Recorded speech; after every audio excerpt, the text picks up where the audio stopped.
Bismillahirrahmanirrahim. Assalamualaikum warahmatullahi wabarakatuh. Welcome, selamat datang di Banser Channel. Pada video kali ini saya akan membahas terkait dengan simulasi persiapan pemungutan suara pada pemilihan umum tahun 2024. Oke, kita lanjut. Berikut jadwal dan tahapan pemungutan dan penghitungan suara. Yang pertama, kegiatan pengumuman dan pemberitahuan tempat dan waktu pemungutan suara kepada pemilih itu dimulai dari tanggal 10 sampai dengan 13 Februari tahun 2024. Selanjutnya, penyiapan TPS paling lambat dilaksanakan tanggal 13 Februari tahun 2024. Kemudian pemungutan suara di TPS dilaksanakan pada hari Rabu tanggal 14 Februari tahun 2024. Dan penghitungan suara di TPS itu dilaksanakan pada hari yang sama, yaitu hari Rabu tanggal 14 Februari tahun 2024. Kemudian apabila penghitungan suara belum selesai, maka akan diperpanjang paling lama 12 jam. Itu tanpa jeda, sejak berakhirnya hari pemungutan suara, atau sama dengan tanggal 15 Februari tahun 2024, pukul 12.00 waktu setempat. Pengumuman hasil penghitungan suara diumumkan pada hari yang sama setelah berakhirnya penghitungan suara. Jika penghitungan suara berakhir di tanggal 14, maka pengumuman sudah harus diumumkan juga di tanggal 14 Februari. Dan manakala terjadi perpanjangan, maka akan diumumkan di tanggal 15 Februari tahun 2024. Oke, kita next. Pra pemungutan suara. Pengumuman hari dan tanggal pemungutan suara. KPPS mengumumkan hari, tanggal, dan waktu pemungutan suara, serta nama TPS kepada pemilih di wilayah kerjanya paling lambat di tanggal 9 Februari tahun 2024. Pengumuman dapat dilakukan dengan cara: 1. Menggunakan pengeras suara di tempat-tempat ibadah. 2. Menempelkan pengumuman di papan pengumuman dan atau bentuk pengumuman lain yang lazim digunakan di desa atau kelurahan setempat. Kita lanjut lagi. Penyampaian surat pemberitahuan pemungutan suara kepada pemilih. KPPS menyampaikan formulir model C pemberitahuan KPU untuk memberikan suara kepada pemilih yang terdaftar dalam DPT atau daftar pemilih tetap di wilayah kerjanya paling lambat tanggal 10 Februari tahun 2024. Apabila pemilih tidak berada di tempat tinggalnya, Ketua KPPS atau anggota KPPS dapat menyampaikan formulir model C pemberitahuan KPU kepada keluarganya dan diminta untuk menandatangani tanda terima.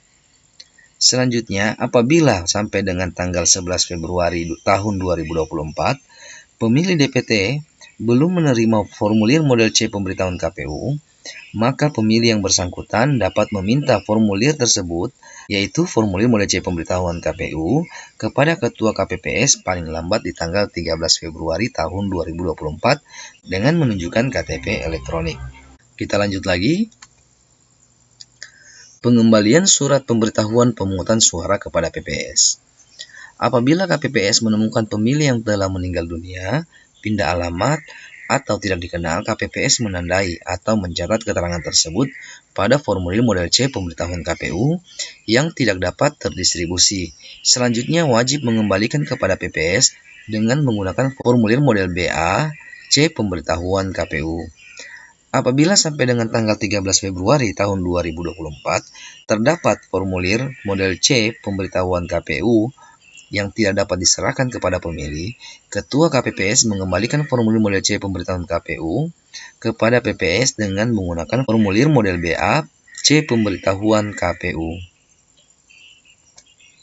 Next lagi, perlengkapan pemungutan suara, dukungan perlengkapan lainnya, dan perlengkapan pemungutan suara lainnya. KPPS memastikan perlengkapan pemungutan dan penghitungan suara dan dukungan perlengkapan lainnya sudah diterima dari PPS paling lambat tanggal 13 Februari tahun 2024. Nah, perlengkapan pemungutan suara yang berada di luar kotak suara. Yang pertama, kotak suara. Kedua, bilik suara. 3, tanda pengenal. Keempat, lem perekat. Kelima, ballpoint. Keenam, gembok atau alat pengaman lainnya. Ketujuh, spidol. Kedelapan, stiker nomor kotak suara. Kesembilan, daftar pasangan calon dan daftar calon tetap. Ke-10, salinan DPT. Ke-11, salinan DPTB. Ke-12, formulir model C daftar hadir DPT. Ke-13, formulir model C daftar hadir DPTB. 14, formulir model C daftar hadir DPK. Selanjutnya, perlengkapan pemungutan suara yang berada di dalam kotak suara. Yang pertama, surat suara. Kedua, tinta. Ketiga, segel. Keempat, alat untuk mencoblos pilihan. Kelima, sampul kertas. Keenam, karet pengikat surat suara. Ketujuh, kantong plastik. Kedelapan, formulir untuk berita acara dan sertifikat. Kesembilan, tali pengikat alat pemberi tanda pilihan. Kesepuluh, alat bantu tunanetra. Next, persiapan pemungutan suara. Persiapan pemungutan suara di TPS mulai dari penyiapan TPS. Kedua, mengumumkan dengan menempelkan DPT, DPTB, DPC, dan DCT, anggota DPR, DPD, DPRD Provinsi, dan DPRD Kabupaten atau Kota. Selanjutnya, penyerahan salinan DPT dan DPTB kepada saksi yang hadir dan pengawas TPS. Lokasi tempat pemungutan suara. Pendirian TPS memperhatikan 1. Kemudahan bagi kelompok disabilitas, pengguna kursi roda, dan lanjut usia dalam menggunakan hak pilihnya. Kedua, jarak antara bilik suara tidak saling berdekatan. Ketiga, luas TPS harus mampu menampung pelaksanaan rapat pemungutan dan penghitungan suara di TPS. Keempat, sambungan listrik atau lampu penerangan yang cukup. Kelima, larangan pembuatan di dalam ruangan tempat ibadah.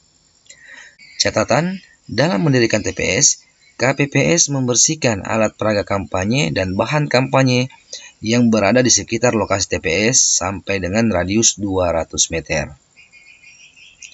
Kita lanjut lagi. Lokasi tempat pemungutan suara. TPS di ruangan terbuka. Tempat duduk KPPS, pemilih, pengawas TPS, dan saksi dapat diberi pelindung terhadap panas matahari dan hujan. Kedua, di belakang bilik suara diberikan penutup agar tidak ada orang yang dapat melihat pemilih atau tidak memungkinkan orang lalu lalang pada saat pemilih memberikan suara. Sedangkan TPS di ruangan tertutup, pertama, pada saat memberikan suara di bilik suara, posisi pemilih membelakangi tembok atau dinding. Kedua, apabila lokasi TPS di dalam bangunan gedung, agar dipilih bangunan dengan jalan pintu masuk keluar yang tidak bertangga sehingga tidak menyulitkan pemilih penyandang disabilitas, pengguna kursi roda. Nah, KPPS dalam menyiapkan TPS dapat dibantu oleh masyarakat dan diharapkan dapat selesai sebelum pukul 18.00 waktu setempat, yaitu pada tanggal 13 Februari tahun 2024. Lanjut lagi. Hal-hal yang perlu diperhatikan dalam pendirian tempat pemungutan suara. Pertama, pastikan TPS tidak didirikan di lahan yang berbatu, berpasir, berbukit, dikelilingi selokan atau parit, ataupun yang ada anak tangganya. Kedua, ukuran paling kurang panjang 10 meter dan lebar 8 meter, atau dapat disesuaikan dengan kondisi setempat. Pintu masuk dan keluar minimal berukuran 90 cm. Peralatan TPS harus diatur sedemikian rupa sehingga ada jarak yang cukup bagi pengguna kursi roda untuk bergerak secara leluasa di TPS. Tinggi meja bilik suara setidaknya 75-100 cm dari lantai dan setidaknya berjarak 1 meter antara meja dengan dinding atau pembatas TPS. Tinggi meja kotak suara adalah setidaknya 35 cm dari lantai. Pastikan tidak ada benda-benda yang tergantung di langit-langit yang dapat membuat penyandang tunanetra terbentur. Kita lanjut lagi. Tata letak pemungutan suara. Berikut adalah denah pemungutan suara. Silakan teman-teman perhatikan.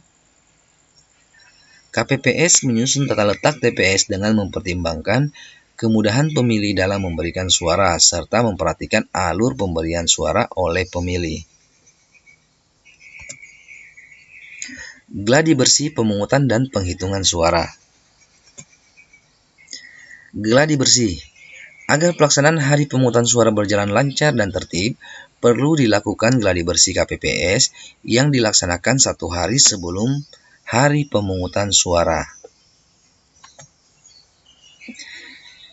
KPPS memahami tugas, wewenang, dan tanggung jawabnya serta menguasai tata cara pelaksanaan pemungutan suara dan penghitungan suara. Selanjutnya, Ketua KPPS menjelaskan kedudukan dan tugas masing-masing anggota KPPS. Dan terakhir, terima kasih. Demikian dulu video dari saya, semoga bermanfaat. Jangan lupa untuk tonton video saya selanjutnya, yaitu terkait dengan simulasi pemungutan suara. Terima kasih telah menonton video ini. Demikian, Assalamualaikum warahmatullahi wabarakatuh.